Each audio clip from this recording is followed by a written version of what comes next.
Life के हर एक situation में कई बार यूनिवर्स हमें कुछ ना कुछ सिखाने की कोशिश करता है। अगर हम उस लेसन्स को जल्द ही सीख लेते हैं तो लाइफ में आगे बढ़ना, ग्रो करना कितना आसान होता।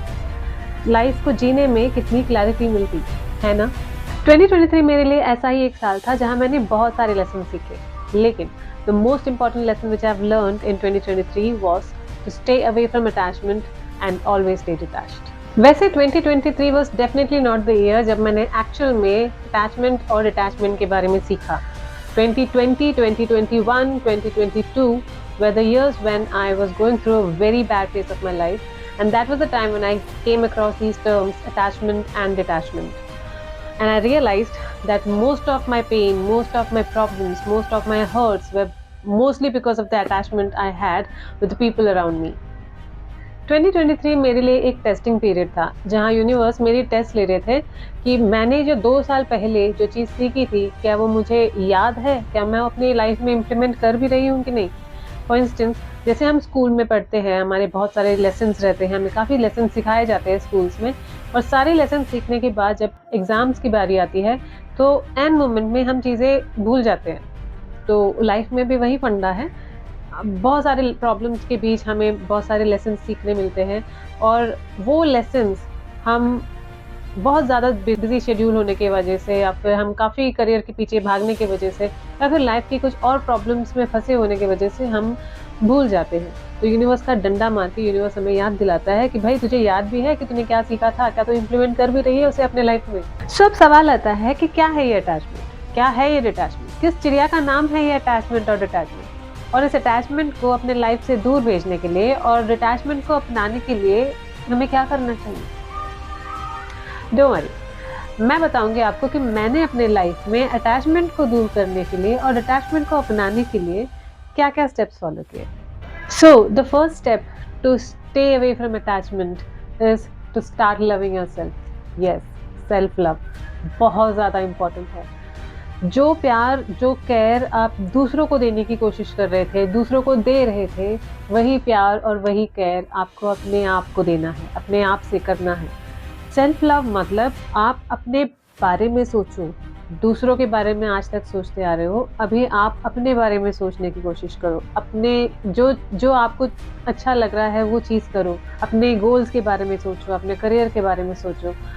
आप देखो कि आप कैसे अपने आप को सेल्फ डेवलप कर पाओगे। सेल्फ लव का मेन एस्पेक्ट है मेंटल हेल्थ। मेंटल हेल्थ का हेल्दी रहना बहुत ज़्यादा ज़रूरी है। जिस तरह से हम अपने फिजिकल बॉडी को हेल्दी रखने के लिए हेल्दी डाइट लेते हैं, उसी तरह से अपने मेंटल हेल्थ को भी हेल्दी रखने के लिए हमें हेल्दी मेंटल डाइट लेना बहुत ज़्यादा ज़रूरी है। अब क्या है ये healthy mental diet? Junk news, junk media, junk gossip, क्या ये हेल्दी है हमारे मेंटल हेल्थ के लिए? बिल्कुल नहीं। इंस्टेड आप हेल्दी न्यूज़, हेल्दी गॉसिप, एक मिनट, गॉसिप हेल्दी कैसे हो सकता है? आप हेल्दी मीडिया देखिए। जैसे आप सेल्फ डेवलपमेंट या सेल्फ ग्रोथ से रिलेटेड वीडियोस देख सकते हैं, आप मोटिवेशनल वीडियोस देख सकते हैं, आप स्पिरिचुअलिटी से रिलेटेड वीडियोस देख सकते हैं, या फिर आपको अगर रीडिंग की हैबिट है तो आप इस तरह के बुक्स भी रीड कर सकते हैं जो सेल्फ ग्रोथ और स्पिरिचुअलिटी से रिलेटेड हो, जो आपके सेल्फ ग्रोथ जर्नी में आपको हेल्प करें। सेल्फ लव मतलब सेल्फिश होना नहीं है। सेल्फ लव का मतलब है आप अपनी खुशी के बारे में सोच रहे हो। ये नहीं कर रहे हो कि आप किसी और का नुकसान करके अपना फ़ायदा देख रहे हो, या फिर किसी और के सेंटिमेंट्स को हर्ट कर रहे हो अपने फ़ायदे के लिए, या फिर किसी और को 10 लोगों के सामने इंसल्ट कर रहे हो, उन्हें नीचा दिखा रहे हो, उनको डिग्रेड कर रहे हो अपने फ़ायदे के लिए। नहीं, वो सेल्फिशनेस होता है। There is very vast difference between being selfish and doing self love. So ये चीज़ को आपको समझना है। सेल्फ लव में आप अपने बारे में सोच रहे हो जो आप अभी तक नहीं सोच रहे थे, जो आप दूसरों के बारे में इतने टाइम से सोच रहे थे, अब वो चीज़ आप अपने बारे में सोचो। आपकी भी एक लाइफ है, आपका भी एक ड्रीम है, आपका भी गोल है, आपका भी एक वजूद है। You also exist in this universe. So आप अपने आप को आप इम्पोर्टेंस दो, तभी तो लोग आपको इम्पोर्टेंस देंगे, तभी तो ये दुनिया आपको इम्पोर्टेंस देंगी। सो अपने आप को जब आप इम्पोर्टेंस देना स्टार्ट करोगे, अपने आप से आप जब प्यार करना स्टार्ट करोगे, तो हर एक अच्छी चीज़ आपके लाइफ में अट्रैक्ट होती जाएंगी। सो सेल्फ लव करना बहुत ज़्यादा ज़रूरी है। अगर आप खुद से ही प्यार नहीं करोगे, आप कैसे एक्सपेक्ट करोगे कि दुनिया आपसे प्यार करेगी? तो आप अपने आप से प्यार करना स्टार्ट करो। Start loving yourself. जब आप सेल्फ लव करना स्टार्ट करोगे तो आप देखोगे कि आप धीरे-धीरे इस दुनिया से डिटैच होते जा रहे हो, लोगों से डिटैच होते जा रहे हो। Second step, keep yourself busy. अपने आप को बिज़ी रखो। अपने आप को बिज़ी रखो का मतलब ये है कि आप अपने लाइफ में अपने ग्रोथ के लिए कुछ ना कुछ काम करते रहो। सोचते रहो अपने फ्यूचर के बारे में कि आपको आगे फ्यूचर में क्या करना है, आपके गोल्स क्या है, उसके ऊपर काम करो। आपके विजन्स क्या है, उसके ऊपर काम करो। आपके ड्रीम्स पर काम करो। आपके करियर पे काम करो। अपने आप को, अपने फिजिकल बॉडी को किस तरह से आप हेल्दी रख सकते हो, अपने मेंटल हेल्थ को आप किस तरह से हेल्दी रख सकते हो, इसके बारे में सोचो। और अपने आप को इतना बिज़ी रखो कि आपको बिल्कुल भी टाइम ना मिले कि बाकी लोगों के बारे में आप सोच सकें। तो आप जब अपने बारे में ही सोच रहे हो तो आपके पास टाइम कहाँ रहेगा कि आप दूसरों के बारे में सोचते रहो। अटैचमेंट खत्म हो जाता है जब आप अपने लिए जीना शुरू करते हो, अपने आप पर काम करना शुरू करते हो, अपने ड्रीम्स, अपने गोल्स, अपने विजन्स पे काम करना स्टार्ट कर देते हो और इसमें बिज़ी हो जाते हो। सो अपने आप को हमेशा बिज़ी रखो ताकि आप बाकी लोगों के बारे में कम और अपने बारे में ज़्यादा सोचो और अपने खुशी के बारे में ज़्यादा सोचो। Step number 3, everything in this universe is subject to change. बहुत बार ऐसे होता है कि हम जब भी किसी रिलेशनशिप में होते हैं या फिर किसी भी इंसान के साथ हम काफ़ी अटैच्ड रहते हैं, तो उसके हल्के से एक बिहेवियरल चेंज भी हमें बहुत ज़्यादा पेन दे जाती है। हमारे लिए वो बहुत ज़्यादा पेनफुल होता है। सो ये क्यों होता है ऐसे? ये इसलिए होता है क्योंकि हम ये एक्सेप्ट करने के लिए रेडी ही नहीं हैं कि सामने वाला इंसान हमारे साथ आज जैसे है वो कल भी और हमेशा के लिए वैसे नहीं रहेगा। वो चेंज ज़रूर होगा, ये आपको एक्सेप्ट करना ही पड़ेगा। चेंज इस यूनिवर्स का अल्टीमेट लॉ है। हर चीज़, हर इंसान चेंज होगा, हर सिचुएशन चेंज होगा। क्या आपने कभी देखा है कि आपकी लाइफ में कोई प्रॉब्लम आई है, लेकिन वो लाइफ टाइम, आपकी लाइफ के एंड होने तक वो प्रॉब्लम रहेगी? नहीं, वो प्रॉब्लम एक टाइम के बाद ज़रूर जाएगी। उसका भी सॉल्यूशंस लाइफ में ज़रूर निकलता है। शायद एक प्रॉब्लम के बाद दूसरी प्रॉब्लम्स डेफिनेटली आए, लेकिन वो प्रॉब्लम हमेशा के लिए नहीं रहती। वो प्रॉब्लम डेफिनेटली चली जाती है, भले उसकी जगह दूसरी प्रॉब्लम भले आ जाए। यही मैं कह रही हूँ, हर एक चीज़, हर एक इंसान इस यूनिवर्स में डेफिनेटली चेंज होता है और ये चेंज वो खुद नहीं कर रहा है, उसे यूनिवर्स करवा रहा है। वो इसलिए करवा रहा है ताकि उसके थ्रू आप अपने लाइफ में ये बहुत इम्पोर्टेंट लेसन सीख लें। इस चीज़ को आप समझें हमेशा। हमारी लाइफ में कोई भी आता है या फिर कोई भी चला जाता है, ये यूनिवर्स की मर्ज़ी के खिलाफ नहीं होता, वो खुद ही कर रहा है ये सब। यूनिवर्स ही हमारे लाइफ में लोगों को लेके आता है, यूनिवर्स ही हमारे लाइफ से लोगों को ले जाता है।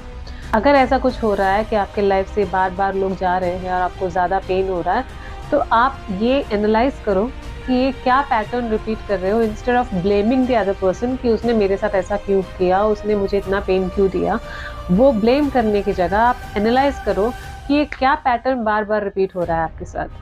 तो ये पैटर्न कुछ और नहीं, ये पैटर्न वही है कि आप काफ़ी अटैच्ड हो जाते हो लोगों के साथ, जिसकी वजह से आपको पेन होता है, आपको हर्ट होता है, आपको ये सारे पेनफुल सिचुएशन से गो थ्रू करना पड़ता है। Step number 4, have trust in the universe. Shrimad Bhagavad Gita chapter 2 verse 47, कर्म करते चलो, फल की चिंता मत करो। A constant attachment to the outcome makes you chase after it. And when you're constantly chasing after something, it continues to run away from you. So ये आपकी लाइफ के हर एक एरिया में एप्लीकेबल है। अगर आप किसी रिलेशनशिप में हो, अगर आप जॉब की तैयारी कर रहे हो, अगर आप कोई कॉम्पिटिटिव एग्जाम्स के प्रिपरेशंस कर रहे हो या फिर any areas of your life, आपको कभी भी किसी भी तरह के रिजल्ट्स या आउटकम से अटैच्ड नहीं होना चाहिए। फॉर इंस्टेंस, अगर आप कोई कॉम्पिटिटिव एग्जाम्स दे रहे हो, आपका फोकस सिर्फ स्टडीज़ में होना चाहिए। आपको अपना 100% देना चाहिए वो पर्टिकुलर एग्ज़ाम्स के लिए, ना कि आप उसके रिजल्ट को पकड़ के बैठो और आप ये सोच के बैठो कि नहीं, मुझे इसमें पास होना ही होना है वरना मेरी लाइफ तो गई। नहीं, अगर आपको ये एग्ज़ाम क्लियर नहीं करने हुआ तो आपकी लाइफ में आगे और भी अपॉर्चुनिटीज़ आएंगे। आपको ये समझना है कि अगर ये नहीं मिला, इतना 100% देने के बावजूद अगर मैं ये एग्ज़ाम क्लियर नहीं कर पा रहा हूँ, तो इसका मतलब यही है कि यूनिवर्स ने मेरे लिए कुछ बहुत ज़्यादा अच्छा रखा है। तो that is the power of detachment कि आप हमेशा पॉजिटिव सोच पाओगे। Same goes for the relationship as well. अगर आप किसी रिलेशनशिप में हो तो आपका सिर्फ रिस्पॉन्सिबिलिटी या फिर आपका अधिकार सिर्फ इतना है कि आप उस इंसान को अपना 100% दो। आप खुद खुश रहो और सामने वाले इंसान को भी खुश रखो। अगर वो इंसान आपके लिए नहीं है सही तो यूनिवर्स खुद उसे अपने आपके लाइफ से निकाल देगा, भले आप उससे कितना भी प्यार करो। तो अगर आप डिटैच्ड रहोगे तो आप उस पेन से जितना भी आपको तभी उस वक़्त जो पेन होगा, आप उस पेन से जल्दी निकल पाओगे। अगर आप अटैच्ड रहोगे तो आपके लिए बहुत ज़्यादा प्रॉब्लमेटिक और पेनफुल रहेगा। सो बेसिकली यूनिवर्स हमारे लिए सिर्फ़ अच्छा चाह रहा है। अगर कोई बुरा चाह रहा है तो वो और कोई नहीं, वो हम खुद हैं। तो अगर आप काफ़ी टाइम से अटैच्ड हो लोगों से, चीज़ों से, तो आपको डिटैचमेंट को अचीव करना थोड़ा मुश्किल होगा। For that you can do one thing, surrender yourself to the universe. Universe को सरेंडर करो। It's basically you are asking help from the universe to achieve detachment. तो ऑब्वियसली यूनिवर्स आपको इस चीज़ में डेफिनेटली हेल्प करेगा। सो लेट गो करना सीखो, outcome से अटैच्ड ना रहो और सिर्फ अपने कर्म करते रहो और यूनिवर्स पे ट्रस्ट रखो। You will definitely achieve detachment very soon. So the fifth and the final step जो मैंने फॉलो किया है वो है मेडिटेशन। यस, मेडिटेशन मेरे लिए बहुत ज़्यादा हेल्पफुल रहा है। आप दिन में 10 मिनट या 15 मिनट मैक्सिमम आप मेडिटेट करने के लिए बैठे। सुबह अर्ली मॉर्निंग अगर हो सकता है तो वो सबसे ज़्यादा अच्छा टाइम है मेडिटेशन करने का। मैंने मेडिटेशन ये सारे स्टेप्स फॉलो किए। एट द सेम टाइम मैंने मेडिटेशन डेली किया। मेडिटेशन में आप गॉड को इनवाइट कर सकते हो और गॉड को इनवाइट करके उनसे प्रे करो कि आपके अंदर जितने भी अटैचमेंट इश्यूज है उसे रिलीज़ करे और डिटैचमेंट को अचीव करने में आपको हेल्प करे। ये आप डेली प्रे कर सकते हो मेडिटेशन में। और 15 मिनट, मैक्सिमम 15 मिनट आप मेडिटेट करें डेली, तो आपको डिटैचमेंट को अचीव करने से कोई नहीं रोक सकता। सो यही थे वो सारे स्टेप्स जो मैंने अपने लाइफ में फ़ॉलो किए अटैचमेंट को दूर रखने के लिए और डिटैचमेंट को अचीव करने के लिए।